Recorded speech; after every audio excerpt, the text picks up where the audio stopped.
গাজীপুর থেকে যেসব বাস উত্তরার আব্দুল্লাপুর হয়ে রাজধানীর বিভিন্ন গন্তব্যে চলে সেগুলোতে করা হয়েছে গোলাপি রং।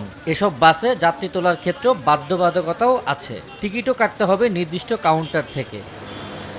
সড়কে শৃঙ্খলা ফেরাতে বৃহস্পতিবার এমন পদ্ধতি উদ্বোধন করা হলেও শুক্রবারই ভিন্ন চিত্র দেখা গেল এ রুটে। যত্রতত্র গোলাপি বাস থামিয়ে তোলা হচ্ছে যাত্রী, দেয়া হচ্ছে না টিকিটও। যাত্রীদের অভিযোগ নেই পর্যাপ্ত কাউন্টার, বাস থামিয়ে ডেকে ডেকে তোলা হচ্ছে গাড়িতে। প্রত্যেক যাত্রীরা টিকিট নিলে যাত্রীরা চলতেও সুবিধা পাবে, যাইতেও সুবিধা পাবে। আমাদের সুপারভাইজারও নাই বা কোনো কলারম্যান কোনো কিছু নাই।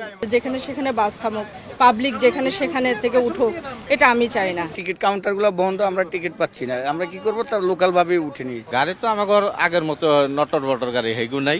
সকাল থেকে দুপুর পর্যন্ত এই রুটে গোলাপি বাসের সংখ্যাও দেখা গেছে কম। আব্দুল্লাপুরে 2 ঘন্টার অপেক্ষায় বাস থামে একটি, ভাড়াও নেওয়া হয় বাড়তি। মিরপুর বাড্ডা রুটেও চলেনি কোনো গোলাপি বাস।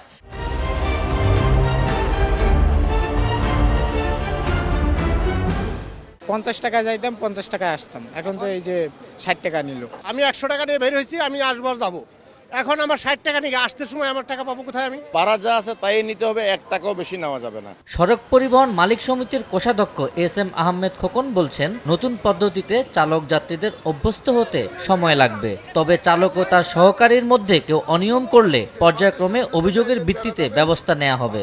আমরা কিন্তু অলরেডি সকাল থেকে তাদের বিরুদ্ধে অভিযানে নামছি, তারা যাতে যত্রতত্র গাড়ি থামাতে না পারে সে ব্যবস্থা আমরা করতেছি। তাদেরকেও বলছি যে 2 দিন বন্ধ হলেও তোমরা কাউন্টার এবং ই টিকিটের মাধ্যমে প্যাসেঞ্জার উঠাও। নতুন পদ্ধতিতে যাত্রীদের সচেতনতা ও চালক হেল্পারদের পর্যাপ্ত প্রশিক্ষণ ও তদারকির ব্যবস্থা নেওয়া হলেই সড়কে শৃঙ্খলা ফিরবে বলে মত নগরবাসীর।